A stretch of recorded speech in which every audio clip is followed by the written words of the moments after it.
Hello everyone, welcome to history of India. आज हम short notes discuss करेंगे। Theme है इतिहास और खेल, क्रिकेट की कहानी। सबसे पहले है परिचय। क्रिकेट का विकास इंग्लैंड में खेले जाने वाले कई स्टिक और बॉल खेलों से हुआ।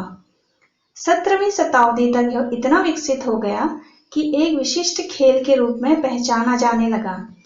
यह इतना लोकप्रिय हो गया कि इसके प्रशंसकों को चर्च जाने के बजाय रविवार को इसे खेलने पर जुर्माना लगने से कोई परेशानी नहीं हुई। नेक्स्ट, भारत में खेल के रूप में क्रिकेट का ऐतिहासिक विकास।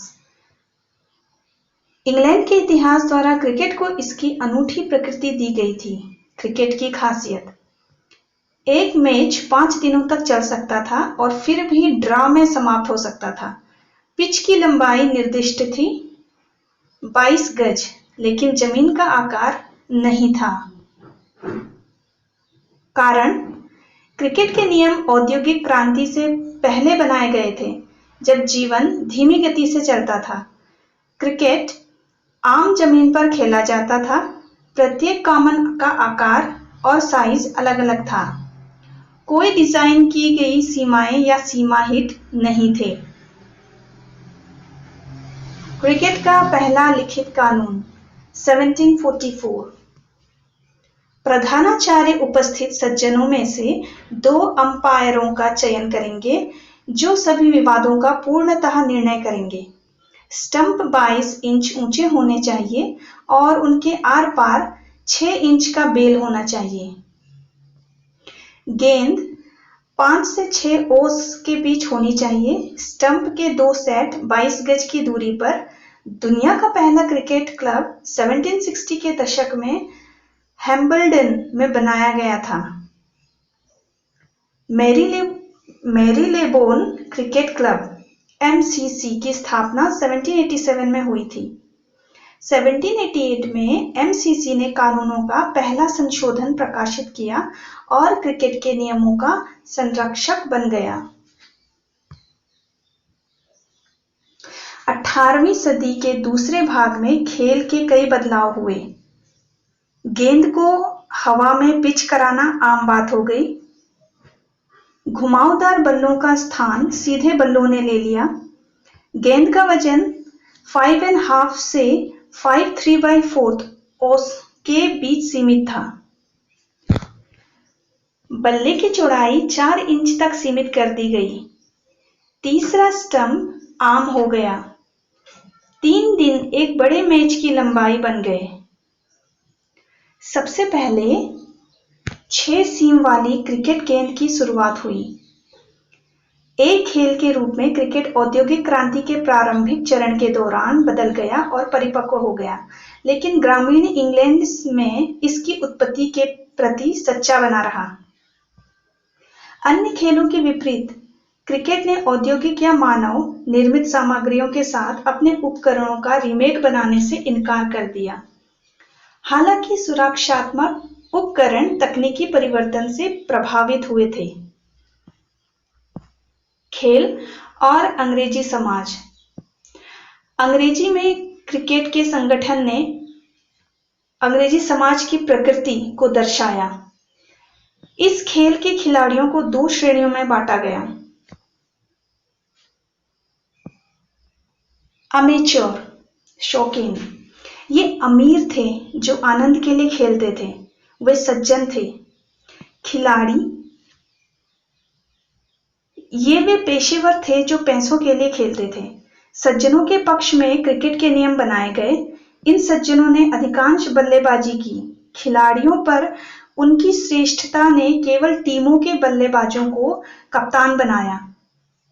यह कहा गया था कि वाटरलू की लड़ाई ईटन के खेल के मैदानों पर जीती गई थी। क्रिकेट का प्रसार। क्रिकेट एक औपनिवेशिक खेल बनकर रह गया। यह इसकी औपनिवेशिक विषमता थी जिसने इसे अन्य लोगों द्वारा स्वीकार किए जाने में कठिनाई पैदा कर दी। यह उपनिवेशों में श्वेत बाशिंदों या स्थानीय अभिजात वर्ग द्वारा खेला जाता था। जो ऐसा करना चाहते थे उनके श्वेत स्वामी की नकल करें, ऐसा कहा जाता था। यह गेम कैरिबियन में बहुत लोकप्रिय हुआ।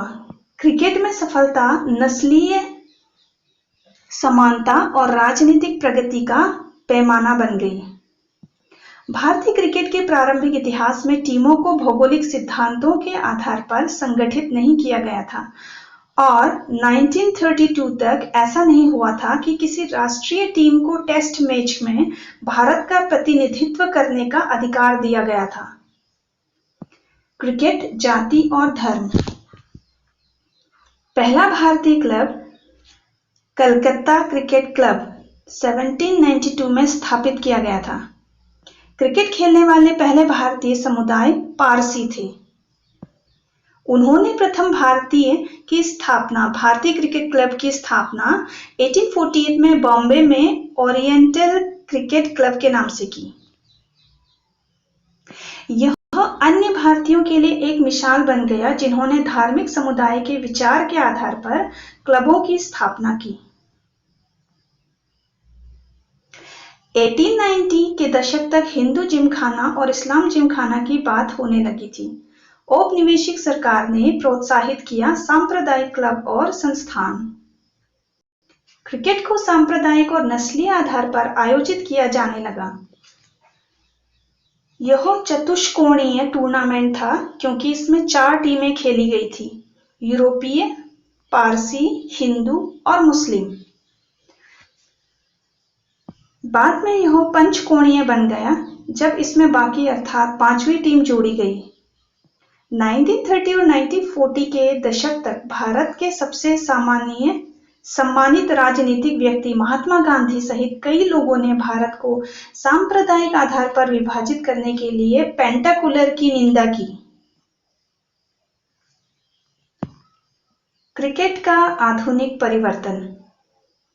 आधुनिक क्रिकेट में टेस्ट और एक दिवसीय अंतर्राष्ट्रीय मैचों का बोलबाला था जो राष्ट्रीय टीमों के बीच खेले जाते थे। उपनिवेशीकरण और खेल।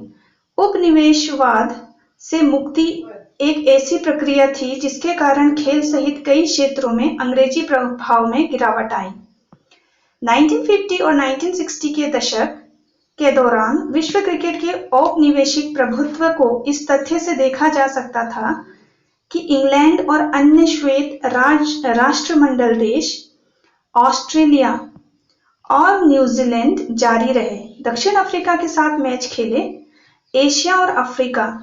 हाल ही में उपनिवेश से मुक्ति, देशों के राजनीतिक दबाव और ब्रिटेन में उदारवादी भावना ने अंग्रेजों को मजबूर किया।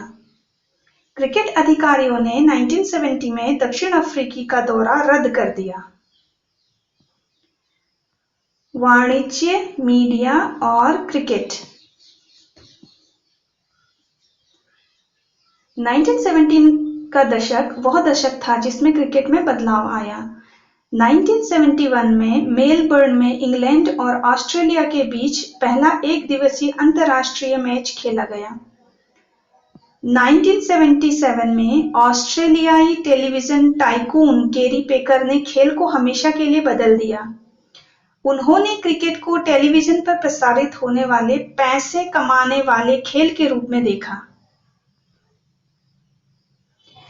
उन्होंने दुनिया के 51 प्रमुख क्रिकेटरों को अपने साथ जोड़ा और लगभग 2 वर्षों तक वर्ल्ड के नाम से अनौपचारिक परीक्षण और एक दिवसीय अंतर्राष्ट्रीय मैचों का आयोजन किया। Series cricket. पेकर ने इस बात पर जोर दिया कि क्रिकेट एक विपणन योग्य खेल है जो हो सकता था, भारी राजस्व उत्पन्न करे। लगातार टेलीविजन कवरेज ने क्रिकेटरों को सेलिब्रिटी बना दिया।